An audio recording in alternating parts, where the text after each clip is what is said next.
야담상회를 찾아주신 선비님들 감사드리옵니다.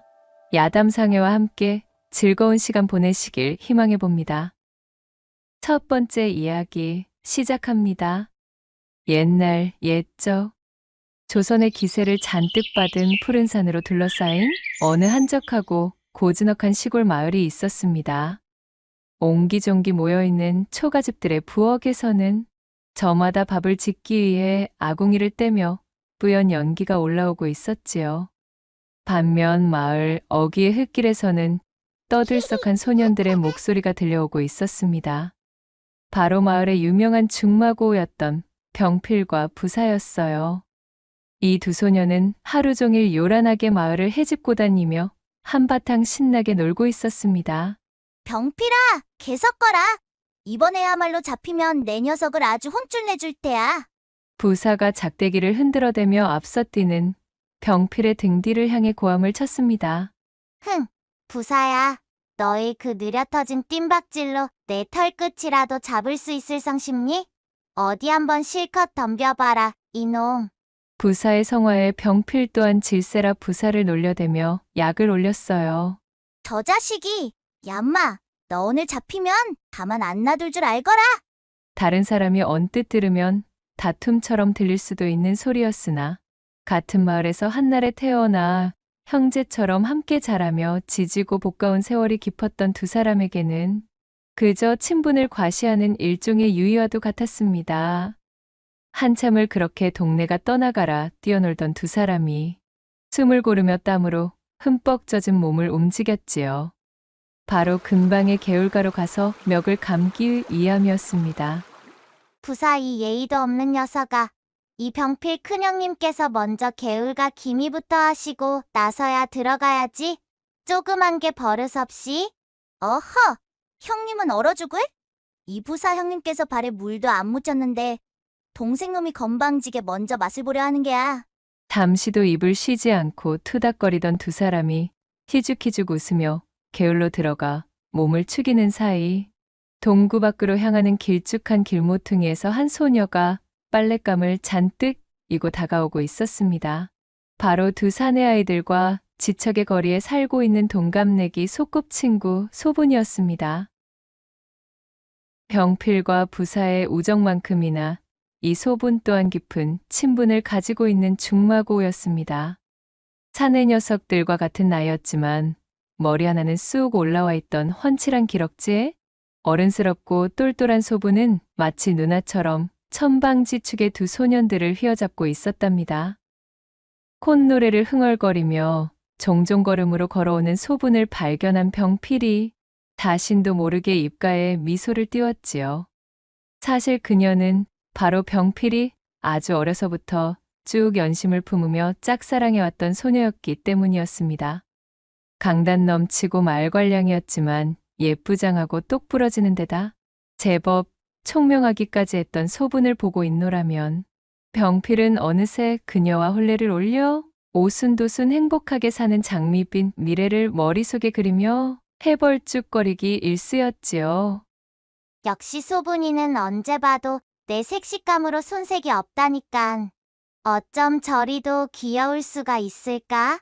그렇게 병필이 만연한 웃음을 띄우며 소분을 바라보던 것도 잠시 병필은 자신이 지금 멱을 감느라 옷을 벗어둔 상태라는 것을 퍼뜩 알아차렸습니다.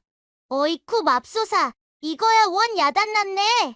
병필이 제 볼을 발갛게 물들이며 황급히 벗어둔 옷을 주워 입기 위해 개울 밖으로 나서려고 하는데 멱을 감다 말고 소분을 발견한 부사가 냅다 그녀를 향해 손을 흔들며 빽 소리쳤습니다.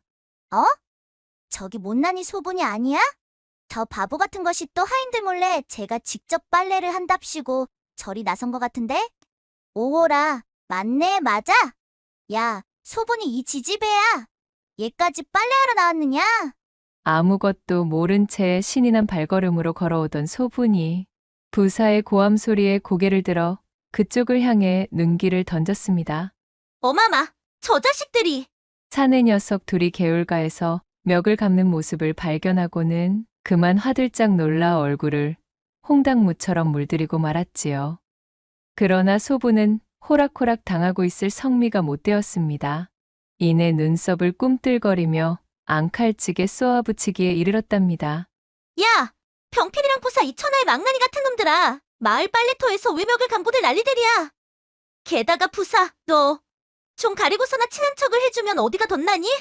어휴 정말 저 두 놈들 때문에 내가 못 살아. 빨랑 아무 거라도 걸쳐 좀. 빨랫감이 든 소쿠리를 집어던지며 있는 힘껏 성을 내는 그녀의 모습에 병필은 혼비백산하며 당황하였고, 반면 부사는 귀여운 막내 동생의 재롱을 보는 듯 껄껄대며 웃었습니다.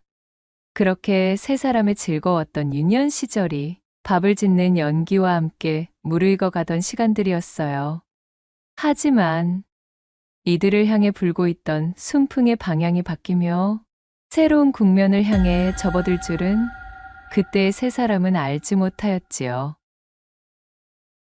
강산이 변하는 시간이 지나고 어느 깊고 깊은 어두운 밤, 마을 유일의 물레방앗간에서 지푸라기가 부스럭대는 소리가 들려오고 있었습니다.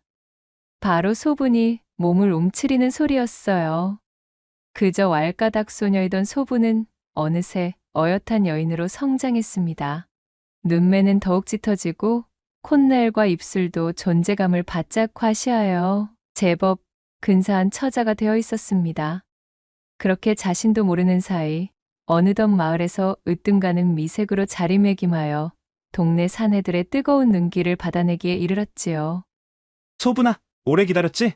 어머 병필아. 아냐 나도 금방 왔는걸? 조그마한 소년 병필 역시 나이가 훌쩍 차 건실한 청년이 되어 소분의 이름을 부르며 그녀 옆에 다가섰습니다. 두 사람은 서로의 이름을 부르며 자연스럽게 서로를 얼싸안았습니다. 일편단심 소분을 마음에 품고 있던 병필과 왕래하는 시간이 잦아져 어느새 소분 역시도 병필을 조심스레 제 마음에 담아두게 되었지요.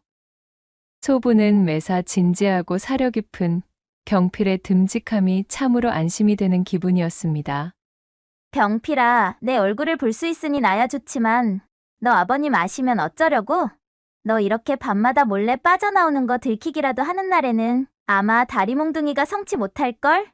너를 만나러 나오는 것이 죄라 하면 나는 그냥 어떤 벌이라도 달게 받고 말 것이야. 그리고 그러는 소분이 너야말로 아직 혼인도 올리지 않은 처자가 이리 물레방앗간에서 사내랑 그렇고 그런 만남을 가지는 것을 알게 되면 아마 너희 호랑이 같은 어머님께서 너를 곤죽으로 만들어 놓으실걸? 소분의 꾸지람에 병필이 이를 드러내며 웃었고, 그런 병필의 대답이 마음에 들었는지 소분은 복숭아처럼 빛깔 좋게 물드는 자신의 뺨을 두 손으로 가리며 살짝 미소를 지었습니다. 어느덧 두 사람은 누가 먼저랄 것도 없이 물레방앗간 안으로 들어가 사람들의 눈을 피해 알찬 사랑을 나누었지요. 그리고 그들의 사랑을 부엉이 소리가 감추어주는 시간이 짙어질 때 한창 무르익고 있는 물레방앗간을 서글픈 눈으로 바라보고 서 있는 그림자가 있었습니다. 그는 바로 부사, 병필과 중마고우이던 그 소년이었어요. 사실 부사 역시 오래전부터 소분에게 커다란 연정을 가지고 있었습니다. 티가 나지 않도록 장난꾸러기처럼 굴어왔지만 소분을 연모하는 마음만은 누구보다도 진심이었습니다. 그러나 자신을 그저 오랜 소꿉친구로 여길 뿐 결국은 자신의 단짝 친구인 병필에게 마음을 내어주더니 혼인도 올리지 않은 상태로 대담하게도 저리 정을 통하고 있는 것을 본 부사의 가슴은 마치 용암이 끓어넘치는 듯 부글부글 타들어가고 있었습니다. 갈피를 잡지 못한 서운함과 패배감이 부사를 집어삼키는 중이었어요. 이것이 무슨 천지신명의 장난이란 말인가. 하필이면 소꿉친구 여인 하나를 두고 중마고우에게 질투를 느끼며 이리 경쟁을 벌여야 하는 관계가 되다니. 병필은 피를 나누지 않았을 뿐 나와는 형제와도 같은 소중한 친구 아니던가. 이런 마음을 집어먹는 나 자신이 너무도 부끄럽고 면목이 없구나. 부사는 깊은 한숨을 내쉬며 몸을 돌려 물레방앗간을 빠져나와 제 집으로 돌아갔습니다. 병필은 성격이 온화하고 예의가 배어있는 데다 어릴 적부터 신원서판 또한 뛰어났기에 마을 사람들에게 신임을 받고 있는 유망한 청년이었습니다. 부사 역시도 친구인 병필의 됨됨이를 알고 있었기에 소분을 향한 마음이 걷잡을 수 없이 깊어질수록 더더욱 괴로움에 힘겨워하던 중이었습니다. 도련님, 안색이 좋지 않으십니다. 어디 편찮으시기라도 하신지요. 그러던 와중 시름이 깊던 부사의 곁으로 다가온 한 여인이 진심으로 부사를 걱정하며 물었습니다. 그녀의 이름은 미애로 오갈 데 없던 천혜고아를 거두어 부산의 집안에서 일하며 지내게 해준 여종이었습니다. 아니다. 괜찮단다. 걱정하지 말거라. 허나 도련님, 쇳내가 보기에는 이리 밤바람이 매서운데 근심 가득한 얼굴로 반시진째 움직이질 않으시니 그저 너무 걱정이 되옵니다. 미애의 걱정 어린 말에도 부사는 밤하늘만 올려다볼 뿐 대답이 없었습니다. 도련님, 미애는 부사의 집안에 큰 은혜를 입었다는 사실을 늘 가슴에 새기고 있었어요. 그 마음이 무럭무럭 자라 이제는 지나칠 만큼 커졌기에 언제나 제게 따뜻하게 대해준 부사를 향한 이룰 수 없는 마음까지 남몰래 품고 있었지요. 부사를 위해서라면 미애의 충심과 연심은 무슨 짓이든 할 수 있을 지경이었습니다. 그리고 그녀는 제 주인인 부사가 무엇 때문에 이리도 힘겨워하고 있는지를 아주 잘 알고 있었습니다. 자신의 중마고우와 정을 나누고 있는 소분이라는 여인, 바로 그녀 때문이라는 것을 말이지요. 처음 그 사실을 알게 되었을 때 미애는 질투심에 휩싸여 견딜 수가 없었습니다. 감히 자신의 도련님이 품어주신 마음을 알아주지도 않고 도련님의 가장 친한 사내와 보란 듯 시시덕거리는 꼴이 너무도 분했지요. 그러다 이제는 그런 해픈 계집에게 홀랑 빠져 오랜 친우인 자신의 도련님까지 괴롭게 만드는 병필에게까지 그 분노가 닿아 있는 상태였습니다. 물론 이는 온전히 미애 혼자만의 착각이자 편견이었지만 부사를 향한 맹목적인 애정과 질투심에 눈이 먼 그녀에게는 변치 않는 진실로 굳어진 것이었지요.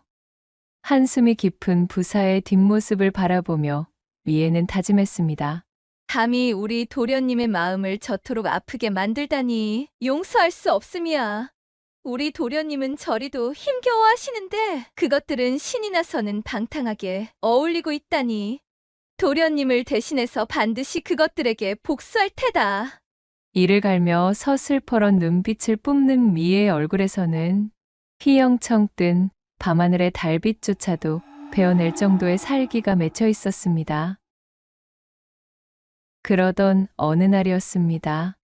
이른 아침부터 마을의 선앙당에 사람들이 모여 웅성대고 있었습니다. 이 선앙당은 마을에서 매우 신성시 여기는 장소로 제 아무리 지체 높은 양반 가문이라도 산신과 선앙님의 노여움을 살 수 있다는 두려움 때문에 결단코 함부로 건드리지 않는 곳이었지요. 그런데도 선앙당 입구에 영험한 수령이 높은 신목 주변에 둘러져 있던 금빛 새끼줄과 장신구들이 간밤 감쪽같이 없어지지 않았겠어요. 모여든 사람들의 얼굴엔 불안감이 가득했습니다. 아니 대체 어떤 놈이 이 귀한 것을 겁도 없이 함부로 건드린 것이여? 이러다 신목에 부정이 옮아서는 동티라도 나버리면 마을에 화를 입기 쉽상데 말이여. 아, 그러니까 말이에요. 참말로 이것을 어쩌면 좋을지 모르겠어요. 정말! 사람들은 마을에서 신목으로 극진히 모시고 있던 나무에 둘러놓은 귀중한 금줄이 없어지자 선왕님의 화를 초래하여 마을에 큰 흉사가 닥치게 될까 두려워하였습니다. 그렇게 공포에 잠식된 마을 사람들이 사리분별이 되지 않는 상태로 흉흉한 분위기가 이어지고 있을 때 인파의 틈에서 조용히 입을 다물고 있던 미애가 슬그머니 앞으로 나서 말했지요. 제가 어젯밤 소피를 보러 밖에 나왔다가 선앙당으로 향하는 길목에서 수상한 그림자를 보았던 것도 같아요. 아니 왜야? 미애 이거사 그것이 사실이더냐? 누구냐? 누가 이런 짓을 벌였어? 얼굴을 보기라도 한 것이야. 마을에서 가장 권세가 드높던 박첨지가 녹이 서린 얼굴로 물었습니다. 한양과 개성의 고위관직자들과 거상의 연줄이 닿아 있던 그는 이 작은 마을에서 거의 절대적인 권력을 가지고 있었습니다. 게다가 자신의 부와 명예가 바로 이 선앙당과 선앙신에 대한 믿음에서 나왔다고 굳게 여기는 자였기에 반드시 범인을 잡아 치도곤을 놓으려 혈안이었지요. 미애는 속으로 씩 웃으며 말했습니다. 그것이 말씀드리기가 조금... 내 이연, 바른 대로 구하지 않으면 내 너를 매우 족쳐서라도 이 천인공노할 짓을 저지른 범인을 반드시 찾아낼 것이다. 한패거리로 엮여 신종모진고초를 겪고 싶은 것이냐? 경을 치지 않으려면 썩 그 주둥이를 여러 이실짓고 하는 것이 좋을 것이니라. 주변에 모여든 사람들도 가세하여 미애를 압박하기 시작하였고 맹목적인 공포감으로 아수라장이 된 분위기에 미애는 제 계획대로 되어가고 있음에 만족하며 거짓말을 술술 뱉어내기 시작했습니다. 아이고, 천부당만부당한 말씀입니다. 쇳내는 절대 이 일과 관련이 없으니 살려주셔요. 분명 그것은 병필 도련님이었습니다. 두 눈으로 똑똑히 보았습니다. 게다가 달빛이 내리비치던 순간에는 분명 금줄로 보이는 긴 새끼줄이 손에 들려있지. 뭡니까요? 채치어를 놀리다 경을 칠 것이 두려워. 그만 아무 말도 못하고 있었지. 뭐예요? 미애의 말에 사람들은 모두 놀랐습니다. 그 성실하고 평판 좋은 병필이 그런 짓을 할 위인으로는 보이지 않았기 때문이지요. 그때 마을의 한량들이 앞으로 나서 입을 놀렸습니다. 그들은 평소 병필을 고깝게 여기던 자들로 미애와는 사전에 이미 약속이 되어 있던 무리였어요. 병필 도련님은 평소에도 이 선앙당을 싫어하셨지요. 전에는 한번 이곳에 불을 지르고 싶다고 중얼거리던 혼잣말을 들었습죠. 맞습니다. 가만히 생각해보니 예전에도 이곳에서 선앙신을 욕보이는 말들을 하면서 돌담을 훼손하는 걸 본 적이 있는 것도 같습니다요. 추가로 등장한 증인들까지 가세하자 박첨지와 마을 사람들의 눈에서는 분노가 가득했습니다. 유망하고 인품이 올곧은 청년인 줄 알았더니 뒤로는 감히 이런 몹쓸 짓을 하고 다니는 놈이겼다. 여봐라, 당장 병필과 그 집안을 뒤집어야겠으니 어서 채비하거라. 사실 확인을 할 겨를도 없이 박참판과 그 수하들이 병필의 집으로 들이닥칠 기세였지요. 미애는 씩 웃으며 그곳을 빠져나와 자신이 세운 계획의 제이막을 준비하기 시작했습니다. 병필은 일사천리로 들이닥친 박참판과 일행들에 의해 즉시 사로잡혔습니다. 대체 이게 무슨 일입니까? 왜들 이러시는 거예요? 영문도 모르고 있던 병필은 자신의 결백을 주장할 겨를도 없이 분노와 공포에 사로잡힌 사람들에게 이끌려 관아의 옥사에 하옥되고 말았지요. 병필의 부모님은 병필이 채 청년이 되기 전 돌아가신 터라 이 소동을 말려줄 사람도 없는 형편이었습니다. 한편 소식을 들은 소부는 그야말로 사색이 되었답니다. 병필이 그런 짓을 할 리가 없어요. 무언가 단단히 잘못된 것입니다. 소부는 백방으로 뛰어다니며 마을 사람들에게 병필의 결백함을 피력하려 동분서주하였으나 사람들은 증인이 다수 있음을 근거로 그녀의 말을 믿어주지 않았습니다. 게다가 미애의 사주를 받은 왈패들이 저작거리 곳곳에서 지속적인 험담과 거짓으로 마치 병필을 범인처럼 묘사해 두었기에 저작거리는 이미 병필이 진범인 것이 기정사실화되어 있었어요. 소분 홀로 이 거대한 오해를 풀기엔 역부족이었습니다. 이대로는 사람들에 의해 병필이 잘못될 수도 있다는 절망감에 눈물범벅이 된 소부는 부사를 찾아왔습니다. 제발 부사야. 내가 좀 나서줘. 너희 가문이라면 마을 사람들의 신임을 얻을 수 있을 거야. 병필이 그런 짓을 꾸미지 않을 사람이라는 건 부사 내가 더욱 잘 알지 않아? 소분아, 이 일단 진정해봐. 이러다 너까지 잘못되겠구나. 창백해진 소분을 부축하며 부사가 말했지요.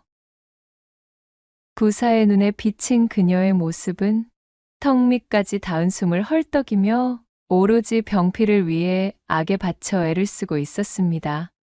눈물로 얼룩진 소분의 얼굴은 가녀리면서도 애틋했고 또한 지독하게도 아름다웠으며 단 한 번도 자신에게는 보여준 적이 없는 표정을 하고 있었습니다. 이런 빌어먹을. 처음에는 이 거대한 오해에서 비롯된 촌극을 바로잡아 중마고를 곤경에서 구하고자 하는 마음이었으나 소분의 이 모습을 본 부사는 문득 엄청난 질투심이 자신을 덮치고 있음을 깨달았습니다. 병필을 위해 이토록이나 진심이며 자신은 돌보지 않는 그녀의 모습에 병필에 대한 막연한 부러움, 질투, 분노, 그리고 말로 형언할 수 없는 감정들이 소용돌이치고 있었습니다. 그렇지만 병필이 진짜 범인이 아니라는 증거가 있는 것도 아니자. 소분이 너도 잘 알고 있겠지만 마을 선앙당과 관련된 죄인들은 우리 고을에서는 중죄인으로 취급되는 사안이야. 이런 일에 잘못 뛰어들었다가는 병필을 두둔한 너나 나까지도 화가 번질 수 있다는 걸 알아야 해. 뭐? 지금 그게 무슨 소리야? 부사 너 진심으로 하는 말이니? 다른 사람은 몰라도 부사 너만은 병필이를 믿어줘야지. 우리는 오랜 친구잖아. 잊었어? 오랜 친후? 소분의 날선 대답을 들은 부사의 심장에 벼락이 치듯 비수가 내리꽂혔습니다. 서로가 오랜 친구였으면서 나와는 그저 친구일 뿐이면서 병필과는 이토록 사력을 다해 정을 통하고 있는 관계로 나아간 그녀가 부사는 너무나 야속해서 견딜 수가 없었습니다. 그래, 소분이 너한테 나는 그저 친구일 뿐이겠지. 부사야, 대체 왜 이래? 아니, 아무것도 아니야. 아무튼 내가 무슨 수를 써볼 테니까 소분이 너는 일단 집으로 돌아가도록 해. 너도 당분간은 몸을 사려야 해. 긴 싸움이 될 테니까 말이야. 병필이를 구하겠답시고 섣부르게 행동했다가는 오히려 악수가 될 수도 있어. 울고불고 난리가 난 소분을 달래 겨우 집으로 돌려보낸 부사는 한동안 그 자리에 서서 터덜터덜 돌아가는 소분의 뒷모습을 지켜보고 있었습니다. 가늘게 떨리고 있는 그녀의 어깨가 부사의 마음을 찢어놓고 있었지요. 참으로 얄궂은 운명이로구나. 대체 나는 어찌하면 좋단 말인가. 부사는 깊은 한숨을 쉬며 하늘을 올려다보았습니다. 그리고 멀찍이서 처음부터 끝까지 부사와 소분의 모습을 숨어 지켜보고 있던 미애는 표독스러운 얼굴로 이를 갈며 중얼거렸습니다. 도련님을 위해서라도 저 망할 것들을 결단코 요절내겠어요. 이제 곧입니다. 조금만 기다려주셔요, 부사 도련님. 다음 날 소부는 자신의 집 마루 위에 가지런히 놓여있는 서신 한 통을 발견했습니다. 어라, 이게 뭐지? 웬 소신이 여기에? 소분이 서신을 집어들어 내용을 읽어보고는 깜짝 놀랐습니다. 금일 옥사에서 몰래 병필을 빼내올 예정이니 떠날 채비를 하여 마을 선앙당 신목 앞에서 기다리고 있으면 병필을 데리고 가겠다는 내용이 적혀 있었습니다. 그리하면 병필과 함께 몰래 마을을 떠날 수 있도록 조치해주겠다는 덧붙임도 있었지요. 말이 새어나갈 것을 우려하여 이 일은 그 누구에게도 발설하지 말고 절대 비밀에 붙여야 한다는 신신당부의 말도 쓰여 있었습니다. 아니, 이럴 수가. 그래. 분명 부사야. 부사가 뭔가 방법을 찾은 것이 틀림없어. 서신을 확인한 소부는 이것이 필시 부사가 전달한 밀지라 확신했습니다. 자신과 병필의 관계를 얼추 유추하고 있을 사람이라면, 그리고 병필을 위해 이리 발벗고 나설 사람이라면 부사밖에 없다는 생각이었기 때문이지요. 소부는 당장 가볍게 짐을 꾸려 보따리 하나를 만든 다음 자신의 부모님이 기거하는 쪽을 향해 큰 절을 올리고 인사를 드렸습니다. 아버지, 어머니, 이런 불효막심한 일을 저지르는 딸을 용서하세요. 하지만 저는 병필이 없으면 이미 산목숨이 아닌 것과 진배 없어요. 이대로 병필이 잘못되기라도 하면 정말 견딜 수가 없을 테니까요. 부디 두 분, 저 같은 딸은 잊으시고 만수무강하셔요. 눈물 젖은 인사로 부모님께 예를 올린 소부는 황급히 보따리를 챙겨 들고는 선앙당으로 내달렸습니다.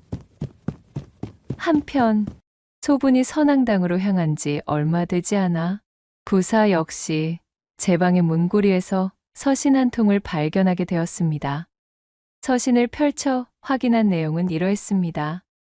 병필이 누명을 벗을 수 있는 방법을 찾았으며 그가 목숨을 보전할 수 있게만 도와준다면 앞으로는 부사의 여자로 살아가겠다는 내용이 적혀 있었습니다. 더불어 그 각오를 확인하고 싶으면 오늘 밤 3경에 혼자 물레방앗간으로 나오라는 추신도 함께였지요. 설마 소분이 내 마음을 드디어 눈치챈 것인가? 근데 어쩌자고 이런 서신을 보내온 겐가? 이 녀석 조용히 집에서 기다리고 있어 이러거늘 대체 무슨 생각을 하고 있는 거야? 서신을 보낸 사람이 분명 소분이라 여긴 부사는 그 길로 불이 나게 소분의 집으로 달려갔습니다. 허나 그녀는 이미 익명의 서신을 받고 선앙당으로 향한 이유였지요. 소분이 집에 없음을 확인한 부사는 그녀가 서신의 내용대로 물레방앗간을 향해 있으리라 멋대로 짐작했습니다. 역시 부자라는 것은 필시 지금쯤 물레방앗간으로 향해 있겠구나. 그렇다면 내게 이 서신을 남긴 사람은 소분이 확실하군. 그 길로 집으로 돌아온 부사는 긴장과 설렘, 그리고 막연한 걱정 때문에 초조하게 시간을 보냈습니다. 약속된 3경의 시각, 달빛도 구름에 가린 어둠을 뚫고 부사는 황급히 물레방앗간으로 향했습니다. 그의 심장은 그 어느 때보다도 요동을 치고 있었어요. 문을 열고 들어서자 실내 역시 쾌쾌한 먼지 냄새와 어둠으로 가득 차 있었지요. 소분아, 나야. 부사. 너 여기에 있는 거 맞지? 부사가 소분의 이름을 부르짖음과 동시에 손으로 더듬어가며 안으로 들어서는데 그의 손목을 부드럽게 잡아채는 손길이 느껴졌지요. 여인의 소나기가 느껴진 부사가 반갑게 소분의 이름을 부르려는 찰나였습니다.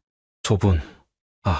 그 순간 부사의 입술을 빠르게 덮치며 여인의 그림자가 그에게 매달려왔고 품 한가득 여인의 형체를 껴안은 형국의 부사는 그대로 집더미 위로 쓰러지고 말았습니다. 소분아, 잠깐만. 내 말부터 좀 들어봐. 이러면 안. 부사가 제품에 매달린 그림자를 떼어내며 외쳤으나 그럴수록 그림자는 더욱 부사의 품 안을 파고들며 그를 완강히 껴안고는 입맞춤을 해댔습니다. 꿈에 그리던 소분을 제품에 안게 되었다. 여긴 부사는 머릿속이 너무나도 어지러웠지요. 더 이상 이성을 유지할 여유도 이유도 그에겐 남아있지 않았습니다. 부사는 그대로 제품 안에 파묻혀 있는 그림자를 와락 껴안으며 그간 품어온 연심을 마치 활화산이 폭발하는 듯한 모양새로 그렇게 무아지경의 사랑을 나누기 시작했습니다. 소분아, 나는 정말이지 이날만을 기다려왔단다. 줄곧 너를 내 마음속에 품고 있었어. 부사의 기쁨 어린 목소리에 여인의 그림자는 응답이라도 하듯 밀착하여 그의 사랑을 받아들였지요.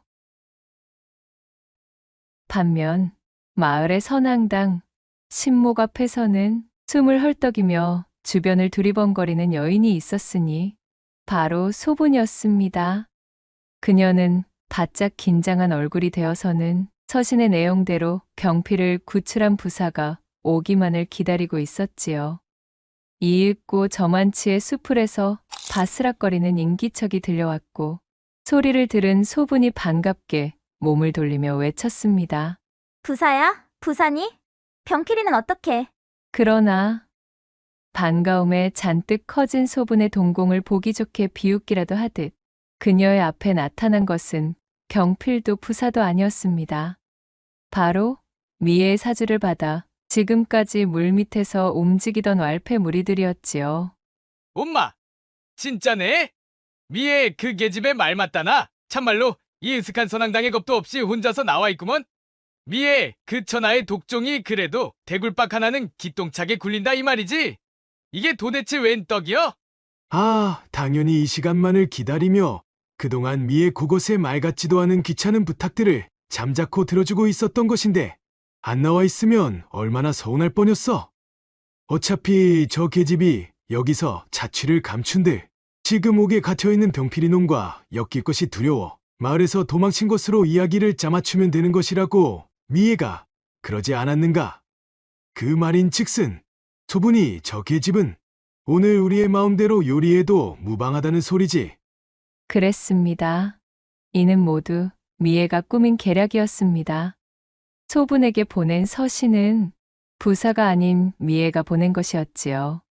소분이라면 병필을 구하겠다는 일념 하나에 눈이 멀어 반드시 이 서신의 내용대로 혼자 움직일 것이라는 미애의 예상은 그대로 적중했어요.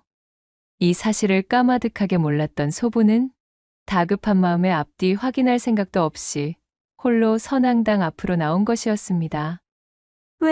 왜들 이러셔요? 그 이상 다가오면 소리를 지르겠어요. 창백해진 소분이 핏기 가신 얼굴로 뒷걸음치며 그들을 향해 외쳤으나 오히려 왈패들을 자극할 뿐이었습니다. 어디 한번 질러보라지. 야심한 삼경에 아무도 찾지 않는 이런 외진 선앙당까지 제 발로 찾아와 놓고 저리도 아둔할 수가. 사내들은 흉흉한 웃음을 띠며 소분에게 다가섰습니다. 키득거리며 재빨리 다가선 왈패들은 그 길로 소분의 입을 틀어막고는 신목 뒤로 끌고 갔습니다.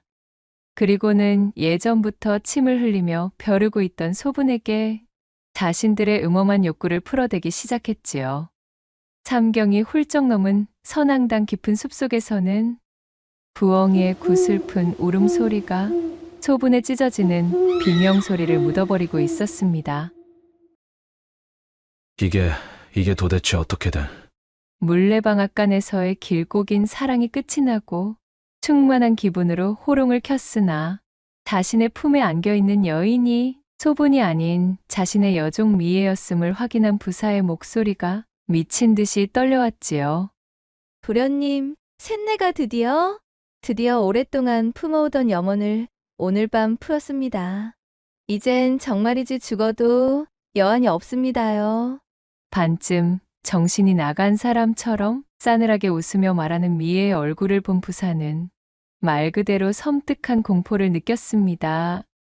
자신의 여종에게 농락당했다는 분노보다도 맹목적인 목적 하나에 심취해 어리나간 듯한 얼굴로 이리도 무서운 계략을 꾸민 미애에 대한 두려움이 더 컸지요. 아니 설마 그렇다면 내가 꾸민 짓이란 말이냐? 이제까지의 모든 사건들이 전부 미애 너의 계략이었다는 말이더냐? 내가 어떻게 감히? 부사가 배신감에 치를 떨며 소리치자 미애가 눈알을 굴리며 대꾸했습니다. 일전에도 말씀드렸지요. 저는 도련님이 아파하시는 모습은 제가 죽는 것보다도 견디기 힘들다는 것을 말입니다요. 도련님을 아프게 만드는 것들을 절대 용서할 수가 없지요. 물론입니다. 절대로 용서할 수는 없는 법입니다요. 자, 도련님. 이제 셋내는 몸도 마음도 모두 도련님의 것이 되었어요. 그간 도련님께서 그토록 애를 태우셨던 바로 이 물레방앗간에서 말이지요. 셋내 참으로 여한이 없습니다. 감히 양반자 제분을 탐한 천것이라고 지금 당장 목을 치셔도 저는 기꺼이 받아들이겠어요. 소분이는 지금 어디에 있느냐? 도대체 무슨 짓을 꾸민 것이야? 부사는 치밀어 오르는 화를 주체하지 못하고 미애에게 달려들었고 한참의 실랑이 끝에 미애의 저고리 속에서 사라졌던 신목의 금주를 발견했습니다. 역시 미애니라 범인이었구나. 참으로 이리도 지독할 수가. 대체 어쩌자고 선앙당의 신목을 건드린 것이냐? 진정 너에게 닥칠 화가 두렵지도 않았더냐? 도련님을 제품으로 안을 수 있었는데 그까짓 화가 무엇이 두렵겠어요. 자, 도련님. 이제 도련님의 마음을 아프게 한 그 잡것들은 싹 잊고 저와 함께 새로운 삶을 꾸려나가요. 저라면 도련님이 원하시는 것은 그 어떤 것이라도 따를 준비가 되어 있어요. 셋내는 도련님만의 것이어요. 자, 어서요. 초점 잃은 눈동자로 두 팔을 벌리며 부사를 향해 외치는 미애의 모습에 부사는 그만 새파랗게 질려 혀를 내두르고 말았습니다. 그는 몸을 일으켜 물레방앗간을 나서며 소리쳤지요. 당장 소분이 어디 있는지 고하지 않으면 나는 이 자리에서 혀를 깨물어 버릴 것이야. 그러니 어서 말하거라. 소분은 어디에 있느냐? 이렇게는 아니 된다. 이것은 일어나서는 아니 되는 일이었단 말이다. 정신을 차리거라, 미애야. 그 말과 함께 부사가 입술 바깥으로 혀를 빼어무는 신용을 하자 부사를 쫓아나오던 미애가 크게 움찔하며 바닥에 무릎을 꿇고 외쳤습니다. 아니 됩니다. 도련님. 말할게요. 말하겠습니다. 제발 옥체의 상처를 내지 마셔요. 미애는 그간 자신이 꾸민 계획과 소분의 위치를 몽땅 털어놓았습니다. 미애의 말을 모두 들은 부사는 깜짝 놀라며 몸을 돌려 선앙당을 향해 뛰어가 버렸지요. 일말의 지체나 망설임도 없이 자신을 버려두고 선앙당을 향해 달려가는 부사의 뒷모습을 본 미애는 쓰디쓴 웃음을 지으며 중얼거렸습니다. 마지막 순간까지도 도련님은 그 잡것의 안위를 걱정하시는군요. 허나 도련님은 오롯이 제가 먼저 품게 되었으니 이것으로 도련님은 영원히 저의 것이 되었습니다. 쇳내는 그것으로 모든 목적을 이루었어요. 앞으로도 쇳내는 영원히 도련님의 곁에 남아있겠어요. 차갑게 웃음을 뱉은 미애는 품속에 있던 금주를 꺼내들고는 물레방앗간의 대들보를 올려다보았습니다. 잠시 후 물레방앗간에서는 둔탁한 소리가 들려왔고 이후로 미애의 인기척은 들리지 않았습니다.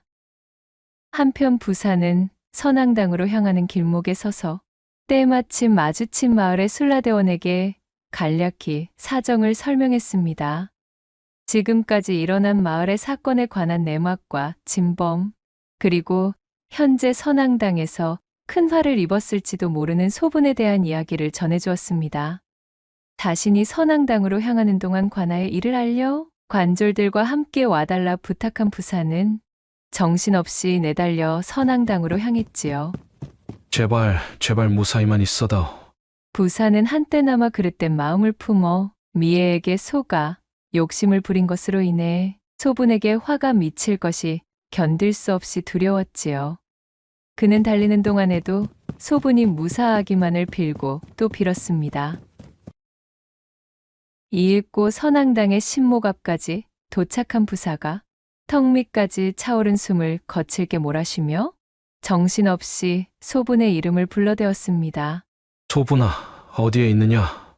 소분아.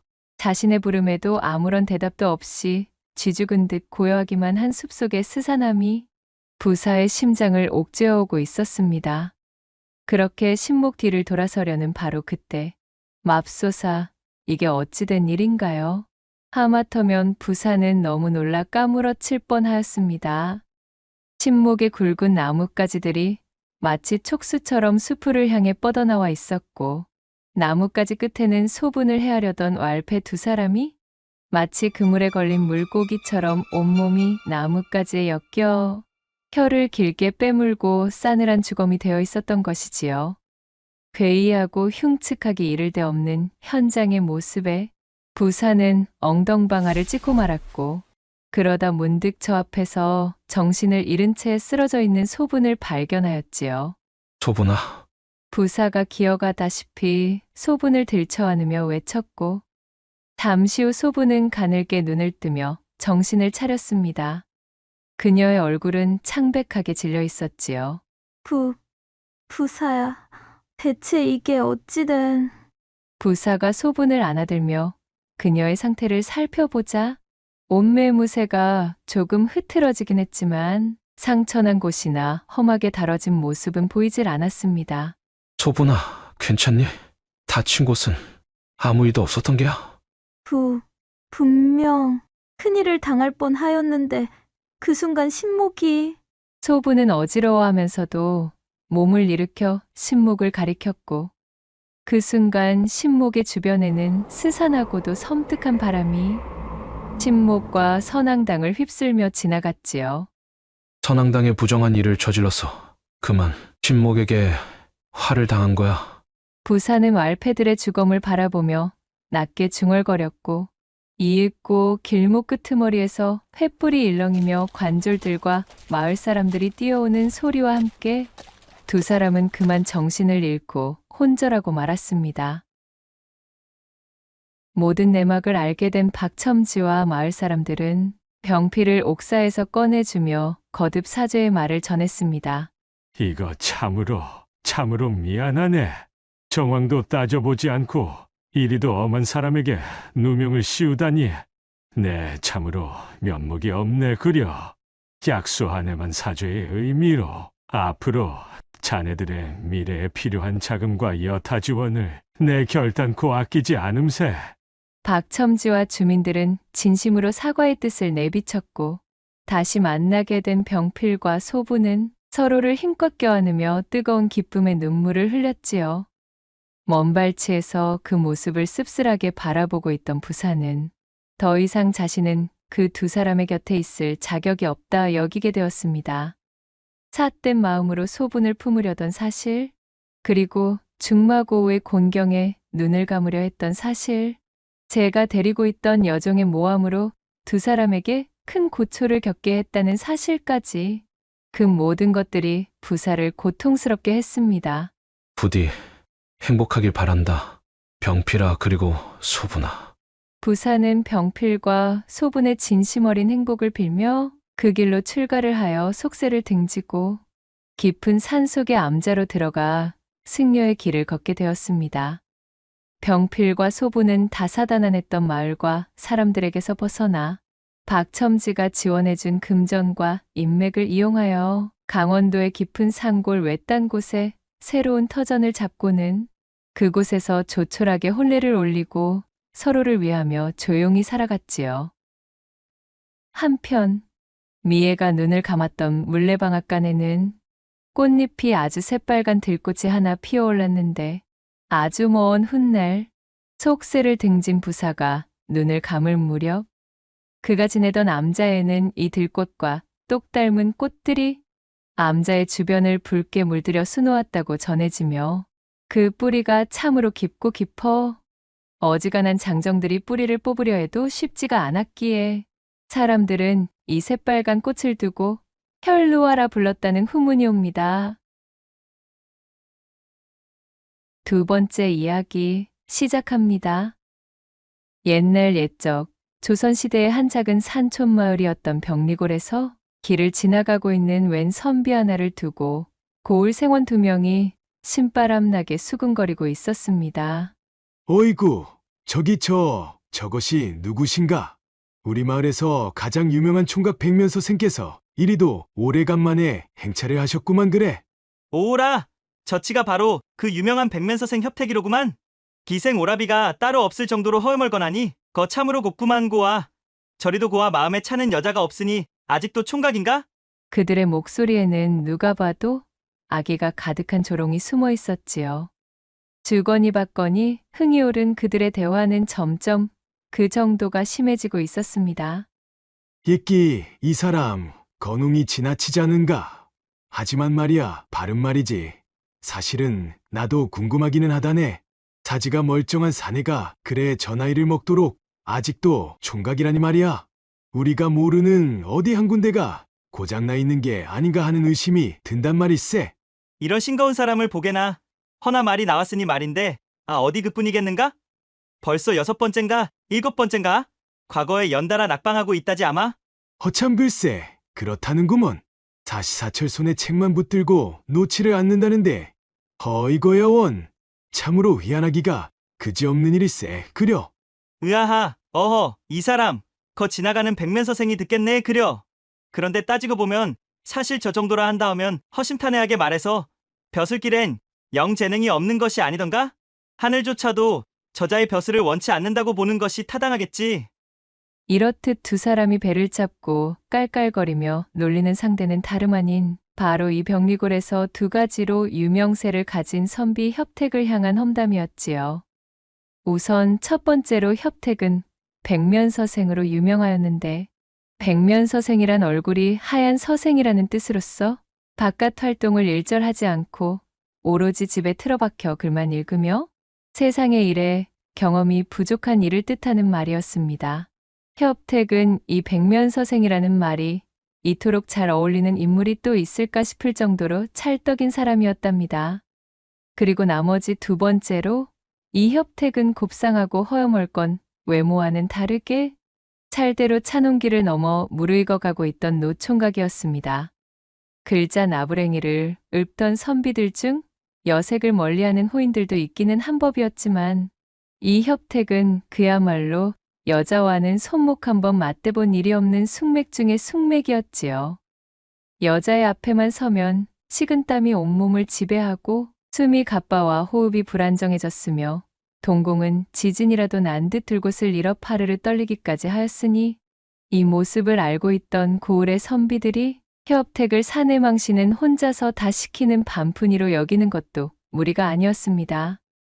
게다가 그런 이력들과 함께 번번이 낙방하는 과거 시험의 이력까지 가지고 있었으니 아주 놀리기 손쉬운 먹잇감이 되어 있었던 것이었지요. 지금이라도 늦지 않게 서둘러 밭 깔고 땅 고르는 농사 기술이라도 좀 배우셔야 되는 거 아니려나 모르겠네. 그려. 으아하, 내 말이 바로 그 말 아니던가. 말이 선비지 저러다 입에 풀칠도 못하고 나자빠지기 딱 좋지 무엇인가. 그 공부만 붙잡고 있는다 하여 어찌 쌀이 나오겠는가? 떡이 나오겠는가? 아니라면 차만 여인네라도 나오겠는가? 와! 이 협택이 오늘처럼 어쩌다 고을 어기라도 지나칠 때면 그를 발견한 고을의 생원이나 진사 같은 선비들이 저마다 한마디씩 협택을 향해 들으라는 듯 쑥덕거리기 일쑤였습니다. 매사 소심하고 원체 타인과 다투는 것을 즐기지 않는 성미였던지라 수컷스러움이 부족한 곱상하고 여린 협택의 외경까지 더해지니 사람들이 그를 낮잡아 보는 데에 한몫 거들고 있었던 것이지요. 협택은 자신을 향해 가감없이 날아오는 그들의 비아냥을 짐짓 들리지 않는 척 헛기침을 하며 무시하였습니다. 그 모습을 본 선비들의 웃음소리가 더욱 커지자 협택은 한숨을 쉬고는 고개를 숙이고 발걸음의 속도를 높여 빠르게 지나쳐버렸지요. 올해의 급제자 발표가 끝나고 응시자들이 모두 돌아가 한산해진 과거 시험장, 기운 빠진 걸음으로 터벅터벅 나서는 이가 하나 있었으니 바로 협택이었습니다. 내 이다지도 열심히 책을 들여다본들 무슨 소용이겠는가. 과거 시험장에 당도하여 시제로 나오는 글자만 보았다 하면 내 머릿속이 마치 새하얀 화선지가 된 것 마냥 텅텅 비어버리니 말이야. 이게 도대체 어찌된 변고인지 참으로 답답한 노릇이구나. 잡아둔 주막의 방으로 돌아온 그는 근심 어린 좌절을 섞은 한탄을 구슬프게 읊고 있었습니다. 자신을 향한 마을 사람들의 비아냥이 허튼 소리는 아니었던 것이 협택은 도통 과거길에만 오르면 제 본 실력을 펼치지 못하는 이상한 불운함을 가지고 있었기 때문에 연일 낙방의 고배를 마시고 있던 선비였지요. 수많은 밤을 새며 무수히 많은 나날 동안 그렇게 열심히 공부하였으나 곳간에 쌀 가마를 재듯 머릿속에 쌓아놓았던 그 많은 시제와 답안들은 과거 시험 당일 꼭 중요한 그 순간 써내려가야 될 때가 되면 새하얀 백지가 되어 날아가 버리고 말았습니다. 7.8기의 자세를 종용하던 이들도 이러한 낙방의 맛을 겪어온 것이었을까요? 그리하여 그런 멋은 있어 보이나 쓸모는 없는 말을 만들어낸 것이었을까요? 이번이 정말로 마지막 기회라고 생각했던 7번째 과거에 또 낙방을 하고만 협택의 실망감은 말로 다 할 수 없는 지경이었습니다. 그리하여 큰 한숨으로 방을 채우고는 이 지긋지긋한 공부를 때려치우기로 마음을 먹었습니다. 고향으로 돌아가면 자신의 책들을 모두 아궁이에 던져 넣고 불쏘시개로 만들어 불태워버릴 작정이었지요. 고을 사람들의 말이 하나 틀린 것이 없도다. 이리도 열심히 문을 두드렸으나 손에 쥐지 못한다는 것은 예게는 재능이 없다는 말과 같은 게지. 협택은 답답한 마음에 밖으로 나와 한양의 한허름한 주막에서 쓰디쓴 고배의 잔을 마셨습니다. 그는 무겁게 마음을 짓누르던 과거 시험의 악몽을 떨치려 평소 입에도 대지 않던 탁배기를 연거푸 들이키고 있었지요. 이제 모든 걸 포기하고 낙향하면 내 언제 다시 이 한양에 발을 들여보겠는가. 내일부터는 그저 마음의 짐을 내려놓고 노자가 떨어질 때까지 여기저기 구경이나 다녀보아야 하겠구나. 이제 과거 시험도 포기한 마당에 이 드넓고 국적이는 한양 땅을 언제 또 밟아보랴 싶어진 협택은 날이 밝자마자 짐을 꾸려 나들이 길에 나섰습니다. 자신을 과거 시험에 낙방시킨 한양 바닥이 웬수같이 느낄 법도 하련만 이곳저곳 풍물 가게들을 둘러보다 보니 협택은 배알도 없이 눈에 쌓이는 즐거움에 그만 자신도 모르게 신바람이 들었습니다.